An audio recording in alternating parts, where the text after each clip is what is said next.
Hello students, welcome back to my channel Aditya Physics Classes. Student, this is your lecture number 23. In the previous lecture, we have already discussed about Gauss's law. Okay, and today in this lecture, we will discuss applications of Gauss's law. Okay, so this is your first application depend on Gauss's law. Electric field due to a uniformly charged wire of infinite length.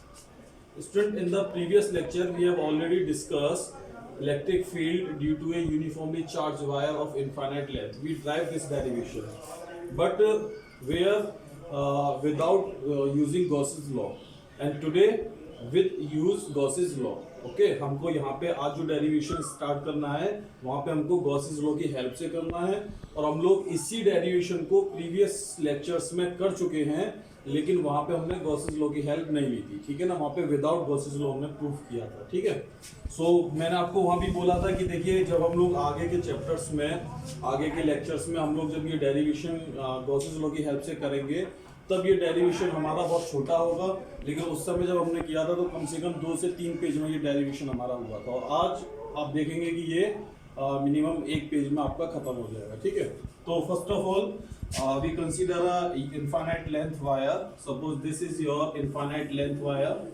This. So this wire is uniformly charge. So suppose this wire is uniformly charge, so plus charge. Okay, so due to this wire we can find the electric field, okay, at any point. Suppose here we find at point P, here we find the electric field intensity due to this wire. Okay, so first of all we consider a Gaussian surface. So here we consider a Gaussian surface. So यहाँ पे हम लोगों को जो Gaussian surface consider करना पड़ेगा वो किस शेप और साइज का कंसीडर करना पड़ेगा। क्या यहाँ पे हम गॉसियन सरफेस ऐसा कंसीडर कर सकते हैं स्फेरिकल शेप में?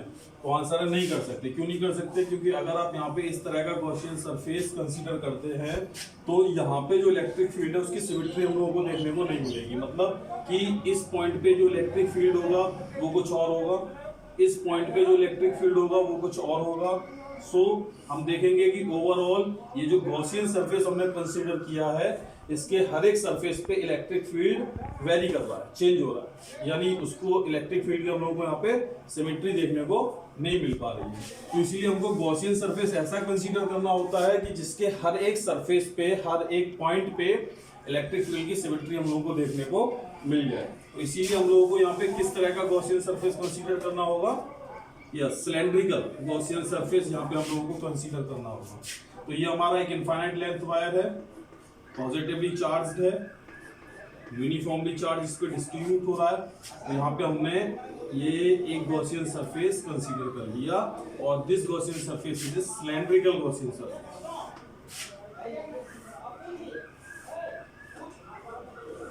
दिस सो ये जो वायर है ये तो इनफाइनाइट लेंथ का वायर है, लेकिन यहाँ पे हमने ये जो गॉसियन सरफेस कंसीडर किया है ये एल लेंथ के लिए हमने कंसीडर किया है। ओके, तो ये डायग्राम को हमने यहाँ पे बना दिया है, दोबारा से यहाँ ड्रॉ कर दिया है। तो यहाँ पे जो हमने गॉसियन सरफेस लिया है ये गॉसियन सरफेस सिलेंड्रिकल लिया है, सिलेंड्रिकल शेप का लिया है। तो इसका मतलब है कि गॉसियन सरफेस की आप जैसे भी चाहें वैसी ही शेप रख सकते हैं, लेकिन जो हमारा इलेक्ट्रिक फील्ड है उसकी हम लोगों को सिमेट्री देखने को मिलनी चाहिए। अब यहाँ पे हम लोग देख सकते हैं कि अगर मैं इस सरफेस के लिए बात करूंगा, इस सरफेस पे पॉइंट पी कंसीडर करता हूं, तो अगर यहाँ पे इन सभी पॉइंट्स पे आप एक चीज देख पाएंगे कि ये जो पॉजिटिव चार्ज रॉड है, वायर है, इसकी वजह से जो इलेक्ट्रिक फील्ड लाइंस होंगी वो कैसे निकलेंगी?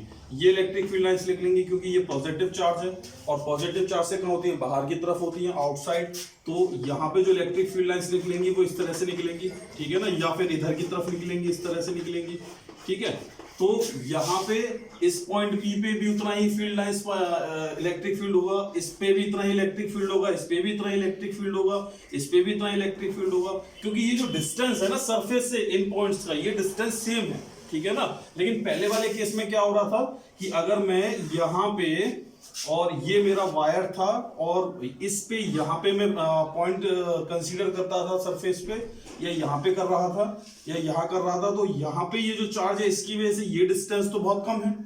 और ये डिस्टेंस बहुत ज्यादा हो गया, ये डिस्टेंस बहुत ज्यादा हो गया, ये डिस्टेंस ये और कम हो गया, ठीक है ना। तो ये इसकी वजह से आप ये देख पा रहे हैं कि ये जो डिस्टेंस है, ये डिस्टेंस और ये डिस्टेंस, इन सभी डिस्टेंसेस में चेंज आ रहा है। तो चेंज आ रहा है तो इलेक्ट्रिक फील्ड आपको सिमेट्री उसको देखने को नहीं मिलेगी। लेकिन यहाँ पे ये सरफेस कंसीडर करने से क्या हो रहा है, ये सारे के सारे डिस्टेंसेस आपके कैसे हैं, सेम है। इसीलिए यहाँ पे हम लोगों को इलेक्ट्रिक फील्ड की सिमेट्री देखने को मिल जाएगी। इसीलिए यहाँ पे हमने जो सरफेस कंसीडर किया है वो गॉसियन सरफेस कंसीडर किया है, राइट। नाउ तो हमने इस पॉइंट P पे सपोज इलेक्ट्रिक फील्ड हमको कैलकुलेट करना है। एल लेंथ का हमने इसलिए कंसीडर किया है, वायर तो इनफाइनाइट लेंथ का है, क्योंकि इस पे जो चार्ज है वो यूनिफॉर्मली डिस्ट्रीब्यूट है। अगर मैं इतने के लिए निकाल सकता हूं तो पूरे वायर के लिए भी कैलकुलेट कर सकता हूं, ठीक है ना। तो इसीलिए मैंने केवल पहले एल लेंथ का, क्योंकि इनफाइनाइट लेंथ का तो मैं सरफेस कंसीडर कर नहीं सकता हूं, तो मैंने एल लेंथ का कंसीडर कर लिया, ठीक है। और उसकी वजह से मैं इनफाइनाइट वायर के लिए भी कैलकुलेशन कर सकता हूं। सो फर्स्ट ऑफ ऑल यहाँ पे हम लोगों को ये देखने को मिल रहा है कि इस सिलेंडर के पास दो सरफेसेस होते हैं। कितने सरफेस होते हैं बेटा, दो सरफेसेस होते हैं।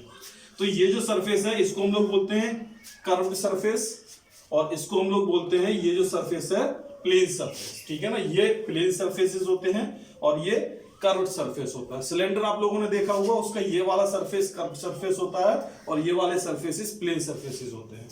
तो यहाँ पे जो इलेक्ट्रिक फील्ड होगा, उस इलेक्ट्रिक फील्ड की डायरेक्शन तो ये है E, this direction is the direction of electric field. और ये अगर सरफेस है तो इस सरफेस का एरिया वेक्टर कैसे काम करता है, तो area vector is always normal to surface. तो नॉर्मल के हमेशा क्या होता है, सॉरी सरफेस के हमेशा क्या होता है, नॉर्मल होता है। तो अगर ये आपका सरफेस है तो इसका एरिया वेक्टर मैं पहले क्लियर कर चुका हूं कि इसका एरिया वेक्टर कैसे होगा, सरफेस के नॉर्मल परपेंडिकुलर टू, ठीक है, आउटसाइड। तो इसका एरिया वेक्टर भी इसी डायरेक्शन में काम करेगा, दिस, ओके।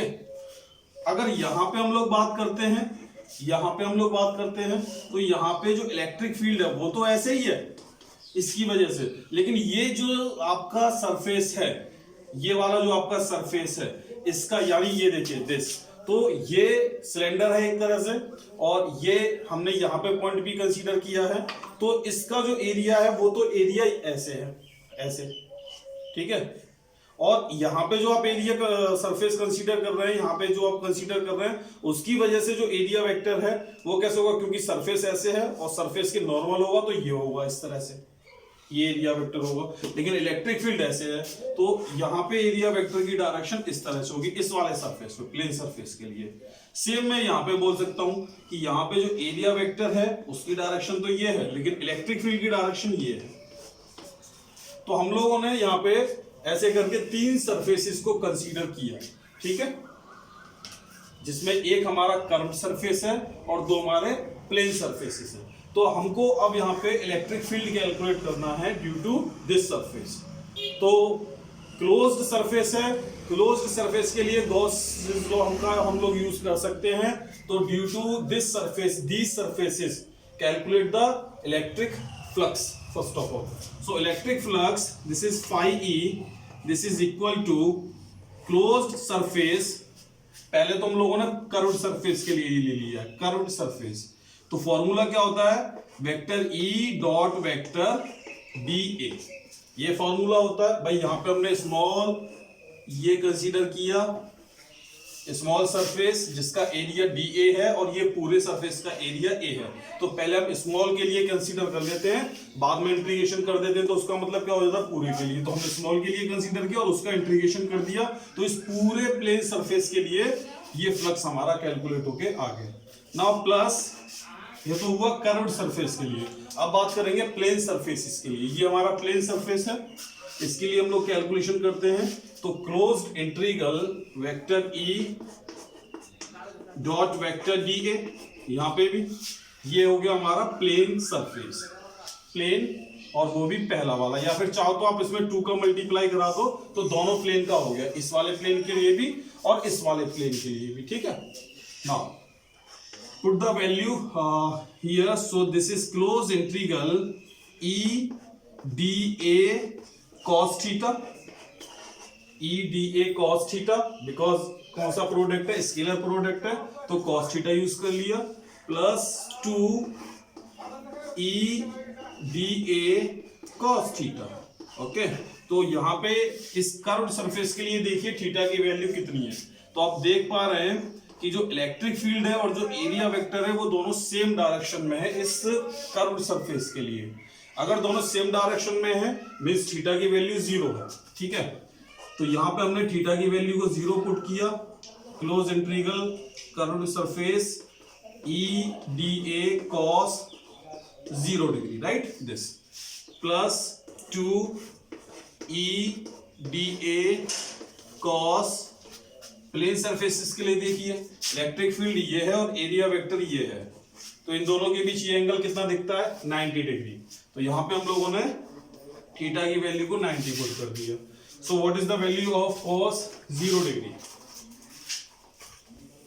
जो भी आप थ्योरीज यूज करेंगे वो मैं आपको नोट्स का पीडीएफ फॉरवर्ड कर चुका हूं, तो उसमें से आप थ्योरी नोट कर सकते हैं। यहाँ तो मैं आपको डेरिवेशन करके दिखा रहा हूँ। जो भी हम लोग कंसीडर करेंगे, let us consider a Gaussian surface of L length, तो here we plane curved surface and two plane surfaces, the electric field due to plane surfaces are parallel to area vector and plane surfaces are normal to area vector। तो इस तरह की language जो भी है वो आप लोग वहां से नोट से अपने से कॉपी कर लेंगे। यहाँ पे आप केवल कैलकुलेशन को देखेंगे, ठीक है। उसके लिए पीडीएफ आप लोगों के पास है ना। सो हम लोग यहाँ पे अब वैल्यूज पुट करेंगे 1 by 1। तो कैलकुलेशन चल रही थी इलेक्ट्रिक फ्लक्स की यानी फाई ई की। So this is phi E equal to यहाँ पे cos 0 की वैल्यू कितना हो जाएगा बेटा 1, ठीक है। तो E को हम लोग बाहर निकाल सकते हैं क्योंकि E क्या E चेंज नहीं हो रहा है, ठीक है। यहाँ पे इस पूरे प्लेन सरफेसेस के लिए जो E की वैल्यू है वो एक सी है, यहाँ पे भी उतनी है, यहाँ पे भी वही वैल्यू है, यहाँ पे भी वही वैल्यू है, यहाँ पे भी वही वैल्यू है। तो E की सिमेट्री देखने को मिल रही है, तो E को हम लोगों ने बाहर कर लिया, ठीक है। इंटीग्रेशन के साइन में अंदर रह गया डी ए और 0 की वैल्यू 1 हो गई, ओके। अच्छा, ये आप लोगों को ध्यान रखना है कि हम लोग क्लोज्ड सरफेस के लिए बात कर रहे हैं, तो ये इंटीग्रेशन में ये साइन जरूर लेंगे क्योंकि इंटीग्रेशन क्या है क्लोज सरफेस का, दिस, ठीक है ना। ये क्या है, इसका मतलब क्या है कि हम लोग किसके लिए बात कर रहे हैं, फ्लक्स किसके लिए कैलकुलेट कर रहे हैं, क्लोज्ड सरफेस के लिए कैलकुलेट कर रहे हैं। प्लस 2 क्लोज्ड सरफेस और cos 90 की वैल्यू 0 हो जाएगी, तो ये पूरी कहानी 0 हो गई क्योंकि cos 90 की वैल्यू 0 का मल्टीप्लाई E और DA के साथ किया तो 0, तो पूरी कहानी 0 हो गई। अब यहाँ पे हम लोग इस प्लेन सरफेस को हटा सकते हैं क्योंकि प्लेन सरफेस की वजह से कोई भी फ्लक्स कैलकुलेट नहीं हो रहा है और वो हमको देखने को भी मिल सकता है क्यों नहीं हो रहा है, ठीक है ना। क्योंकि यहाँ पे देखिए इसका एरिया वेक्टर और इसका एरिया वेक्टर दोनों की डायरेक्शन कैसी होगी, अपोजिट एक तरह है, ठीक है। तो यहाँ पे हम प्लेन सरफेसेस के लिए कोई भी बात नहीं करेंगे क्योंकि जो हमारी फील्ड लाइंस है ना वो इस सरफेस से पास ही नहीं हो रही है। ये हमारा ये है प्लेन सरफेस और फील्ड लाइंस ऐसे जा रही हैं, तो फील्ड लाइंस अगर ऐसे जा रही होती तो इससे पास होती, और जब तक फील्ड लाइंस इससे पास ही नहीं हो रही है, इससे लिंक नहीं हो रही, तो फ्लक्स कैसे कैलकुलेट करोगे, ठीक है ना। फ्लक्स का मतलब क्या था, फ्लक्स का मतलब था electric field lines are passes through a surface.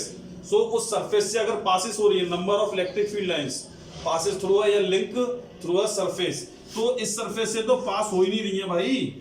ये सरफेस है, इस सरफेस से तो पास तब होती जब ये ऐसे निकलती, ठीक है ना। तो इलेक्ट्रिक फील्ड लाइंस तो ऐसे जा रही है ड्यू टू पॉजिटिव चार्ज, तो इसीलिए इससे कोई फ्लक्स लिंक हो ही नहीं रहा और हमारे मैथमेटिकल फॉर्मूले में भी निकल के आ गया कि कोई फ्लक्स लिंक नहीं हुआ, 0 फ्लक्स आ गया, ठीक है। So now phi E this is equal to vector E या इलेक्ट्रिक फील्ड। अच्छा, ये जो है इसका इंटीग्रेशन कराइए। आपको मालूम है इंटीग्रेशन के फॉर्मूले आपने पढ़े हैं, इंटीग्रेशन dx, इसका इंटीग्रेशन क्या होता है, x होता है। ऐसे ही dy, इसका क्या लिख देते हैं आप लोग, y लिख देते हैं, ठीक है। तो अब बताइए अगर यहाँ पे dA है तो इसका इंटीग्रेशन हो जाएगा बेटा a, राइट। और c यानी कौन से सरफेस के लिए बात कर रहे हैं, ये कर्व्ड सरफेस जो आपके इसके लिए बात कर रहे हैं, ठीक है ना। तो और प्लस ये हो गया 0। अब क्योंकि कर्व्ड सरफेस का एरिया है तो कर्व्ड सरफेस का एरिया आपको पता है ये होता है 2 पाई r l, और फाई ई गॉसिस लॉ से आप लोग जानते हैं what is phi E. So the net charge inside the Gaussian surface या इनसाइड द क्लोज्ड सरफेस, तो इसके अंदर जो नेट चार्ज था वो Q था और इसका कितना टाइम होता है 1/ε0 टाइम। सो Q/ε0, ये हमने कहां से पुट किया, ये हमने फाई ई की वैल्यू को पुट किया गॉसेस लॉ से। Phi E is equal to, कल ही कराया था, याद हो तो आपको, phi E this is equal to Q upon epsilon naught. अच्छा, हमको यहाँ पे इलेक्ट्रिक फील्ड कैलकुलेट करना है, यानी ई की वैल्यू कैलकुलेट करनी है। तो therefore E is equal to कितना हो जाएगा बेटा, ई इज इक्वल टू हो जाएगा Q upon epsilon not into 2 pi r f, right, this 2 pi r f। क्योंकि यहाँ पे जो चार्ज है वो, ये जो चार्ज जो डिस्ट्रीब्यूट हुआ है ये पूरी लेंथ के लिए डिस्ट्रीब्यूट हुआ है, ओवर द लेंथ। और लेंथ के लिए हमने बताया था कि अगर कोई चार्ज ओवर पूरी लेंथ में अगर यूनिफॉर्मली डिस्ट्रीब्यूट होता है तो वहां पे हम लोगों को उसकी कैलकुलेशन करने का तरीका होता है कि हम लोग वहां पे लीनियर चार्ज डेंसिटी कैलकुलेट करते हैं। What is linear charge density? So linear charge density याद होगा आपको, पिछले लेक्चर्स में हम लोग इसके बारे में भी डिस्कशन कर चुके हैं। This is equal to Q upon L, linear charge density. मतलब अगर हमको ये पता करना है कि यहाँ पे इस पूरे वायर पे, यानी ये जो एल लेंथ का हमने कंसीडर किया सिलेंड्रिकल सरफेस, इसमें कितना चार्ज आ रहा है, अमाउंट ऑफ चार्ज कितनी है, तो उसका तरीका क्या कि आप उसकी क्या कैलकुलेट कर लीजिए, लीनियर चार्ज डेंसिटी कैलकुलेट कर लीजिए। तो Q इज इक्वल टू यहाँ से क्या हो जाएगा, लैम्डा इंटू डी। तो ये यहाँ से कैलकुलेशन आ गई कि यहाँ पे कितना चार्ज है, एल लेंथ में कितना चार्ज है, तो कितना चार्ज है, ठीक है। तो लीनियर चार्ज डेंसिटी आप लोग जानते हैं, चार्ज पर यूनिट लेंथ, उसी को हम लोग क्या बोलेंगे, linear charge density. So but linear charge density lambda, this is equal to q upon l. Put this value here, so q upon l, इसकी जगह हम लोग लगा सकते हैं lambda. So therefore E this is equal to lambda upon 2 pi epsilon naught r. What is r? So r is the distance, ये जो surface तक का डिस्टेंस था, इसको हम लोग बोल लेते हैं यहाँ पे r। तो ये हमारा इलेक्ट्रिक फील्ड है। और आपको याद होगा कि ये जो इलेक्ट्रिक फील्ड है, सेम इलेक्ट्रिक फील्ड हमने वहां पे कैलकुलेट किया था प्रीवियस लेक्चर्स में, जहां पे हम लोगों ने without using Gauss's law derivation को ड्राइव किया था। वहां पे भी हमारा यही निकल के आया था, लेकिन वहां पे उसमें पूरा कम से कम 1 से 2 पेज हमारे खराब हुए थे, या ये कहूँ कि 1 से 2 पेज हमारे में वो डेरिवेशन कंप्लीट हो पाया था। लेकिन यहाँ पे आप देख पा रहे हैं कि मुश्किल से 1 पेज ही आपका हुआ होगा और ये डेरिवेशन कंप्लीट हो गया। So please note down. तो फिर से एक बार ये एप्लीकेशन एक हमारा हो गया है गॉसेस लॉ पे। अब हम डिस्कशन करेंगे कि गॉसेस लॉ का जो सेकंड एप्लीकेशन है, ठीक है ना, यानी electric field due to uniformly, अब की बार चार्ज वायर नहीं लेंगे, अब की बार लेंगे प्लेन शीट या प्लेन प्लेट।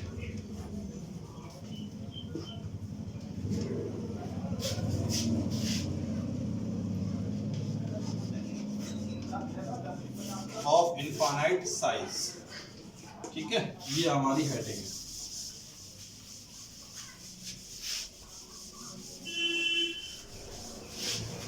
तो सपोज ये हमारे पास एक चार्ज शीट है,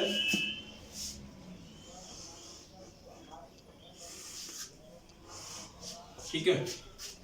तो चार्ज शीट है, क्लियर हो रहा है कि 2 डायमेंशनल बनेगी, एक्स एक्सिस वाई एक्सिस रहेंगे, 2 डायमेंशनल रहेगी। इसको हमने चार्ज दिया, वो चार्ज इसके पूरे एरिया में यूनिफॉर्मली डिस्ट्रीब्यूट हो गया। ये पॉजिटिव चार्ज हमने इसको दिया।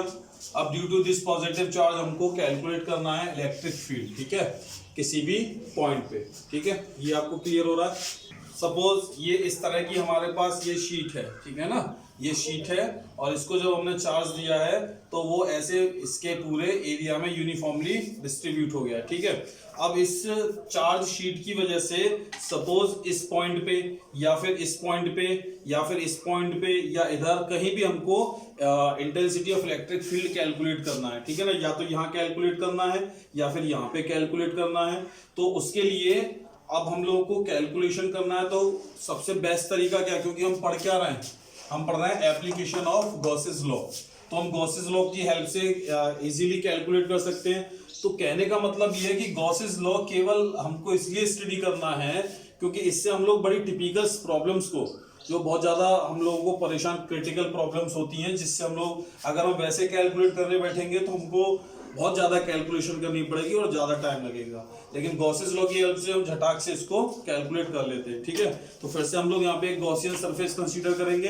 तो सपोज मुझे इस पॉइंट पे इस पॉइंट पे अगर इलेक्ट्रिक फील्ड कैलकुलेट करना है तो बताइए मैं किस तरह का यहाँ पे गॉसियन सरफेस कंसीडर कर सकता हूँ। क्या मैं एक स्फेरिकल सरफेस कंसीडर कर सकता हूँ? तो आंसर है स्फेरिकल कंसीडर नहीं कर सकता, क्योंकि स्फेरिकल में फिर से वही प्रॉब्लम आएगी जो अभी आ रही थी कि जो पॉइंट पी का डिस्टेंस रहेगा वो इन चार्जेस की वजह से अलग अलग रहेगा, जिससे इलेक्ट्रिक फील्ड की हमको सिमेट्री देखने को नहीं मिलेगी। तो फिर से हमने यहाँ पे कंसीडर किया एक सिलेंड्रिकल सरफेस। ठीक है, ये सिलेंड्रिकल सरफेस ऐसे जा रहा है बेटा, ऐसे पास हो रहा है इसमें से। ठीक है, ये सिलेंड्रिकल सरफेस हमने यहाँ पे कंसीडर कर लिया है।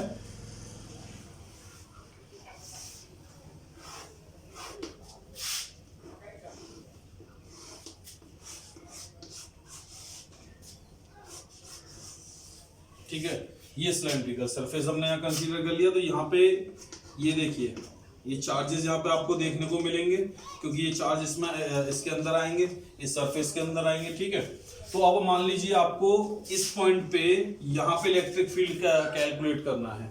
ठीक है, या फिर यहाँ पे इलेक्ट्रिक फील्ड कैलकुलेट करना है, या फिर सपोज आपको यहाँ पे इलेक्ट्रिक फील्ड कैलकुलेट करना है इसकी वजह से, तो आप इस गॉसियन सरफेस पे कहीं पर भी इन पॉइंट्स को कंसीडर कर सकते हैं। ठीक है, अब इस पॉइंट पे मान लीजिए ये वाला पॉइंट है आपका P1 और ये वाला पॉइंट है आपका P2 और ये वाला पॉइंट है आपका C। नाम मैंने इसलिए देखी क्योंकि ये प्लेन सरफेसेस हैं। तो पहला सरफेस प्लेन, दूसरा सरफेस प्लेन और ये एक हमने कर्व सरफेस ले लिया। तो यहाँ तीन जगह पे हम लोग इलेक्ट्रिक फील्ड कैलकुलेट करना चाहते हैं। तो सबसे पहले तो मुझे बताइए इस लोकेशन पे जो इलेक्ट्रिक फील्ड की डायरेक्शन होगी वो कैसी होगी। फिर से देखिएगा, ये एक चार्ज शीट है और इस पे यहाँ यूनिफॉर्मली जो चार्ज है वो डिस्ट्रीब्यूट है इसके पूरे वॉल्यूम में। तो यहाँ पे प्लस चार्ज, ये प्लस चार्ज, ये प्लस चार्ज दोनों तरफ होगा बेटा। ठीक है ना, प्लस इधर भी और इधर भी दोनों तरफ डायरेक्शन हो सकती है प्लस की वजह से। तो इस पॉइंट पे आपको इलेक्ट्रिक फील्ड कैलकुलेट करना और ये प्लस चार्ज है, तो इलेक्ट्रिक फील्ड की डायरेक्शन कहाँ होती है? Outside to positive. तो आउटसाइड टू पॉजिटिव अगर होगी तो प्लस चार्ज तो ये है, तो इसकी वजह से इलेक्ट्रिक फील्ड कैसे निकलेगा? ऐसे बाहर की तरफ निकलेगा। तो इलेक्ट्रिक फील्ड की डायरेक्शन इस लोकेशन पे कैसी होगी? ये जो मैंने एरो बनाया है ये इलेक्ट्रिक फील्ड की डायरेक्शन होगी। अच्छा, इधर की अगर हम बात करेंगे, इधर के लिए पॉइंट भी कंसीडर करते हैं। तो यहाँ पे इस पॉजिटिव की वजह से जो डायरेक्शन होगी यहाँ पे भी वही चीज अप्लाई होगी, आउटसाइड टू पॉजिटिव। तो आउटसाइड टू पॉजिटिव, तो यहाँ पे इलेक्ट्रिक फील्ड की डायरेक्शन ये होगी। ठीक है, क्योंकि ये दोनों सरफेसेस कैसे हैं? प्लेन सरफेस है। तो प्लेन सरफेस है। अब देखिए, अगर ये प्लेन सरफेस है तो एरिया वेक्टर कैसे होता है? हमेशा सरफेस के नॉर्मल होता है। तो ये सरफेस है, इसके नॉर्मल बनाएंगे, इसके नॉर्मल बनाएंगे तो ये डायरेक्शन किसकी हो जाएगी? एरिया वेक्टर की। ऐसे यहाँ पे ये डायरेक्शन किसकी हो जाएगी? एरिया वेक्टर की। तो यहाँ पे और इलेक्ट्रिक फील्ड प्लेन सरफेसेस के लिए दोनों कैसे हैं? दोनों सेम डायरेक्शन में है। ठीक है, अच्छा, अब अगर यहाँ पे हम लोग कैलकुलेट करने बैठते हैं लाइक दिस, ये था आपका, यहां से आपने पास किया। तो अगर मैं यहाँ पे इलेक्ट्रिक फील्ड कैलकुलेट करूंगा, इस पॉइंट पे यहाँ पे इलेक्ट्रिक फील्ड कैलकुलेट करूंगा, तो यहाँ पे इलेक्ट्रिक फील्ड की डायरेक्शन कहाँ होगी? तो आंसर है इलेक्ट्रिक फील्ड की डायरेक्शन तो यही है, आउटसाइड या इधर की तरफ। तो इलेक्ट्रिक फील्ड तो आपको इस लोकेशन पे ये ऐसे ही मिलेगा। अगर यहाँ देख रहे हैं तो आउटसाइड के लिए ऐसे निकालिए, ये इलेक्ट्रिक फील्ड मिलेगा इस पॉइंट सी के लिए। लेकिन क्योंकि ये पॉइंट सी ये यानी ये सरफेस है, तो इस सरफेस का एरिया वेक्टर कैसे होगा? सरफेस के नॉर्मल। तो ये हमने एरिया वेक्टर बना दिया। लेकिन इलेक्ट्रिक फील्ड यहाँ कैसे है? ऐसे, क्योंकि यहाँ कौन है? ये पॉजिटिव चार्ज, ये पॉजिटिव चार्ज। तो पॉजिटिव चार्ज की वजह से कैसे होगा? आउटसाइड। तो इलेक्ट्रिक फील्ड की डायरेक्शन तो ये होगी, लेकिन उसका जो एरिया वेक्टर होगा वो ये होगा। ठीक है, तो ये हो गया एरिया वेक्टर DA। अच्छा डी ए इसको मैं इसलिए अब लिख दे रहा हूं क्योंकि यहाँ पे मैं अभी पूरा सरफेस के लिए कंसीडर नहीं कर रहा हूं, अभी तो मैंने उन सरफेसेस में छोटे से एलिमेंट कंसीडर किए हैं, ठीक है ना। तो ये छोटा सा एलिमेंट, ये छोटा सा एलिमेंट, ये छोटा सा एलिमेंट, पहले मैं स्मॉल एलिमेंट के लिए कंसीडर करता हूं और फिर अगर मुझे पूरे सरफेसेस के लिए निकालना तो उसी का क्या कर सकते हैं, इंटीग्रेशन कर देते हैं। यही तो प्रोसीजर होता है हमारा। तो फिर से हम लोग स्टार्ट करेंगे, थ्योरी वगैरह आप लोग वहीं से नोट से लिखेंगे। मैं इलेक्ट्रिक फ्लक्स कैलकुलेट करने जा रहा हूं फिर से, phi E, this is phi E. So पहले तो आप ये देखिए कि इलेक्ट्रिक फ्लक्स आप लोग कितने सरफेसेस की वजह से कैलकुलेट कर रहे हैं। तो एक तो ये सरफेस है नंबर 1, नंबर 2 दो तो प्लेन सरफेस आपने कंसीडर किए हैं, और तीसरा ये कर्व सरफेस आ रहा है, तो नंबर 3। तो सबसे पहले यहां पे हमने स्मॉल एलिमेंट कंसीडर किया जिसका एरिया वेक्टर कितना है, डी ए। तो उसके लिए कैलकुलेट करके हम उसका इंटीग्रेशन कर देते हैं। तो इंटीग्रेशन करने पे क्या आएगा, पूरे प्लेन सरफेसेस के लिए कैलकुलेट होके आएगा कि इलेक्ट्रिक फील्ड कितना है। तो सबसे पहले हम इसके लिए कैलकुलेशन की P1 के लिए, तो like this close integral P1 vector E dot vector dA।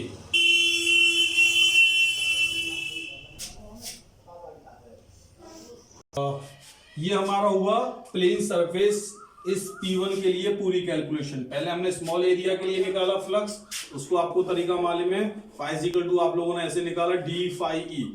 Small area के लिए निकाला तो स्मॉल फ्लक्स होगा D phi E, this is equal to E D A, ठीक है। अब अगर इस पूरे के लिए निकालते हैं तो क्या करते हैं आप, phi E this is equal to close integral D phi E, और डी फाई की यहाँ पे वैल्यू लगा देते ई डी ए, तो ये चीज निकल के आ जाती है, ठीक है। तो ये आपका हुआ इस P1 के लिए। प्लस करिए इसमें अभी, प्लस अब निकालिए P2 के लिए। तो क्लोज इंटीग्रल P2 की कैलकुलेशन हो रही है vector E dot vector dA dot vector dA। P2 की कैलकुलेशन हो गई, प्लस P3 नहीं सॉरी C। तो हम C के लिए कैलकुलेशन करेंगे। यहाँ पे इतना स्मॉल एरिया कंसीडर किया है, इसका एरिया वेक्टर ये और इलेक्ट्रिक फील्ड की डायरेक्शन ये है। अगर यहाँ कंसीडर करते तो उल्टा हो जाता, इलेक्ट्रिक फील्ड ये हो जाता और एरिया वेक्टर वही रहता। यानी दोनों केसेस में देखने को एक ही चीज मिलती कि जो इलेक्ट्रिक फील्ड और एरिया वेक्टर है कर्व्ड सरफेस के लिए कितने डिग्री का एंगल है, दोनों के बीच में 90 डिग्री का एंगल है, ठीक है ना। तो ये हो गया आपका closed surface vector E dot vector dA। तीनों सरफेसेस के लिए कैलकुलेट किया और तीनों का सम कर दिया, तो टोटल इस गॉसियन सरफेस से जो फ्लक्स लिंक हो रहा है वो कैलकुलेट होके आ जाएगा। इसके लिए अलग से कैलकुलेशन करी, इसके लिए अलग से कैलकुलेशन करी और इसके लिए अलग से कैलकुलेशन करी, तो पूरे इस गॉसियन सरफेस से जो भी हमारा फ्लक्स लिंक हो रहा है उसके लिए कैलकुलेशन होके आ गई, ठीक है। अब मैं डायग्राम को रफ कर रहा हूं। Now put the value plus plus plus तीनों के लिए कर दिया, ठीक है। तो now phi E this is equal to, plane surface के लिए बात करते हैं तो वेक्टर E को बाहर किया, या अभी नहीं, वैल्यूज लगाइए P1, इसको आप लोग लिखेंगे EDA प्लेन सरफेस के लिए। आपका डायग्राम बना हुआ है, बताइए E और DA के बीच में P1 में कितने डिग्री का एंगल है। तो आपको क्लियर दिख रहा है, आपने अपना डायग्राम बना लिया होगा cos 0 डिग्री, क्योंकि E और DA दोनों सेम डायरेक्शन में थे P1 पे। P2 पे देखिए कितना है, तो P2 पे है close integral again EDA। P2 पे भी आपको दिख रहा था कि E और DA दोनों सेम डायरेक्शन में थे, ठीक है। तो वहां पे भी cos 0 आ गया। Curve surface plus curve surface पे आपको देखने को मिल रहा है E और DA दोनों के बीच में 90 डिग्री का एंगल है, तो यहां हमने यूज कर लिया cos 90, ठीक है। So put this value phi E this is equal to, लिखिए जल्दी से, phi E this is equal to plane surface cos 0 की वैल्यू 1 हो गई, E को बाहर कर लिया, कितना मिलेगा, दिस इज DA, ठीक है। फिर से देखिए प्लस, यहाँ पे भी cos 0 की वैल्यू 1 हो गई, E को बाहर कर लिया, कितना मिला, DA, ठीक है। यहाँ देखिए cos 90 की वैल्यू 0, तो पूरा सिस्टम क्या बन जाएगा, 0, ठीक है। अच्छा, इसको आप लोग, क्योंकि ये दोनों प्लेन सरफेसेस है P1 और P2, तो दोनों के लिए आप लोग कैलकुलेशन करेंगे एक सी आएगी। इसको मैं ऐसे भी लिख सकता हूँ 2E, या फिर चाहो तो आप लोग लिख लो E कॉमन ले लो, या मत लीजिए, अभी इसका इंटीग्रेशन और कर दीजिए। तो ये हो गया A plus this is E ए, इसका इंटीग्रेशन किया कितना आया, ए आया, और इसका इंटीग्रेशन किया कितना आया, ए आया, ठीक है। अब इसको आप लिख सकते हैं phi, this is equal to 2E A, right, 2E A। तो हमको तो इलेक्ट्रिक फील्ड निकालना है, इलेक्ट्रिक फील्ड कितना होगा, put the value of phi E, Gauss's law की हेल्प से इसको फाई को कैलकुलेट करिए। तो फाई आपने क्या पढ़ा था, phi E this is equal to Q upon epsilon naught, okay. 1 upon charge जो हमारा कितना होता है, जो गॉसियन सरफेस के अंदर होता है वो charge Q 1 upon epsilon not times, ठीक है ना, चार्ज 1 अपॉन एप्सिलॉन नॉट का क्यू टाइम्स, ठीक है ना, उतना फ्लक्स हम लोग कैलकुलेट करते हैं, ठीक है। तो ये हमने गॉसियस लॉ से पढ़ा हुआ है कि phi E this is equal to Q upon epsilon naught, this is equal to 2E A, right. हमको इलेक्ट्रिक फील्ड कैलकुलेट करना है, therefore electric field E this is equal to E this is equal to Q upon 2 epsilon naught A this, okay. अच्छा, अगर आपको याद हो तो मैंने आपको 3 तरह का डिस्ट्रीब्यूशन पढ़ाया था, लीनियर चार्ज डिस्ट्रीब्यूशन और सरफेस या एरियल चार्ज डिस्ट्रीब्यूशन, और थर्ड पढ़ाया था वॉल्यूम चार्ज डिस्ट्रीब्यूशन, मतलब charge per unit length Q upon L, this is linear charge distribution, so this is linear charge density lambda Q upon L। Surface charge density distribution में आपने पढ़ा था कि जो चार्ज है अगर वो डिस्ट्रीब्यूट हो रहा है ओवर द एरिया, तो उसको इस तरह के डिस्ट्रीब्यूशन को आपने पढ़ा था सरफेस चार्ज डिस्ट्रीब्यूशन और एरियल चार्ज डिस्ट्रीब्यूशन। तो वहां पे हम लोग कैलकुलेट किया करते थे सरफेस चार्ज डेंसिटी या फिर एरियल चार्ज डेंसिटी, तो उसको आप लोग बोलते थे सिग्मा, और सिग्मा इज इक्वल टू आप लिखते थे Q अपॉन A या Q अपॉन S भी लिख देते हैं। A और S का कोई ऐसा इशू नहीं है, क्योंकि A भी हम लोग एरिया के लिए यूज कर रहे हैं और S भी हम लोग वहां पे एरिया के लिए यूज करते हैं। थर्ड आपने पढ़ा था वॉल्यूम चार्ज डिस्ट्रीब्यूशन, तो अगर कोई चार्ज पूरे वॉल्यूम में डिस्ट्रीब्यूट हुआ है, लाइक ए स्फीयर, अगर एक स्फीयर हम उसको चार्ज देते हैं तो वो उसके पूरे वॉल्यूम में डिस्ट्रीब्यूट हो जाता है, तो वहां पे हम लोग कैलकुलेट करते हैं volume charge density. And volume charge density this is हमने पढ़ा था इसको Q अपॉन V, ठीक है, Q अपॉन V, और रो, इसका सिंबल होता था rho, so rho is equal to Q upon V। तो ये तीनों तरह के डिस्ट्रीब्यूशन आपने पढ़े थे। अब इस डेरिवेशन में मुझे बताइए, जो आपने चार्ज दिया वो किसको दिया है, एक प्लेट थी आपके पास, प्लेन प्लेट, ठीक है ना, तो प्लेट जो है उसके पास ये x और y दो एक्सिस होंगे, ठीक है ना, तो x और y इससे मिलके जो बनेगा इससे मिलके क्या बनेगा, एरिया बनेगा, ठीक है ना। और इससे पहले वाले केस में क्या था, केवल एक इनफाइनाइट लेंथ थी, तो केवल एक एक्सिस था, क्योंकि पूरे एरिया में डिस्ट्रीब्यूट होगा। तो अब बताइए इन दोनों में से कौन, तो यहाँ पे इन दोनों में से मुझे बताइए कि कौन सा क्या आपको लेना चाहिए। तो क्योंकि यहाँ पे जो डिस्ट्रीब्यूशन है, वो जो चार्ज है वो पूरे ओवर दी एरिया में डिस्ट्रीब्यूट हुआ है यूनिफॉर्मली, तो इसलिए हम यहाँ पे कौन सा लेंगे, सरफेस चार्ज या एरियल चार्ज डेंसिटी, तो Q अपॉन A। अब बताइए Q अपॉन A किसके इक्वल होता है, सिग्मा। सिग्मा क्या है, सरफेस चार्ज डेंसिटी। तो यहाँ पे मैंने इस Q अपॉन A की जगह इस Q अपॉन A की जगह क्या यूज कर लिया, surface charge density sigma upon 2 epsilon not. तो एक प्लेन प्लेट की वजह से, इनफाइनाइट प्लेन प्लेट की वजह से जो इलेक्ट्रिक फील्ड होगा वो इतना होता है सिग्मा अपॉन 2 एप्सिलॉन नॉट। सो ये डेरिवेशन है।